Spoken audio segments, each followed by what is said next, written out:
সিদ্ধ ডিম আর আতের কাছে থাকা অল্প কিছু উপকরণের এই বার্গার সস জাস্ট অসাধারণ। রেস্টুরেন্টের বার্গার সসের চাইতে কোনো অংশে কম না। ব্লেন্ডারের মধ্যে দেওয়া দিতেছি 2টা হিজনা ডিম, 3টা রসুনের কোয়া, একটু টেল্লার হুকনা মরিচ গুঁড়া, দুধ, চিনি, সয়াবিন তেল, এক টুকরা লেবুর রস। বাস এই কয়েকটা উপকরণ ব্লেন্ড হইরা হালেওই এটার মধ্যে দেওয়া দিবেন টমেটো সস আর 1 প্যাকেটের তেঁতুলের চাটনি। বাস এটা স্বাদটা আরও দ্বিগুণ তিগুণ হয়ে যাবো গা।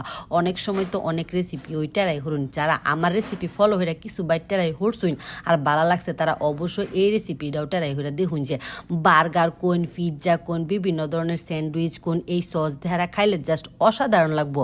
ঘরে বইয়ে ওই যে এত সহজে এই সসটা বানায় লাউন যা, এটা টেরাই না হলে ওই বুঝতাই না। আমি এই সসটা বানায় আজকে বার্গার বানাইছি দেখা আমি কিন্তু এটার মধ্যে ভিনেগার দিছি না। তবে যারা এই বার্গার সস সংরক্ষণ হইরা রাখবার চান তারা অবশ্যই 1 চামচ ভিনেগার দেওয়া রাখবেন। তা ওই 3 থেকে 4 দিন ফ্রিজে সংরক্ষণ হইরা রাখতে পারবেন। পোলা ফান্তের যে সুম্বালা মল্ল হে সুম্বলায় বার্গার স্যান্ডউইচ বানাই দিতে পারবেন ইনশাল্লাহ।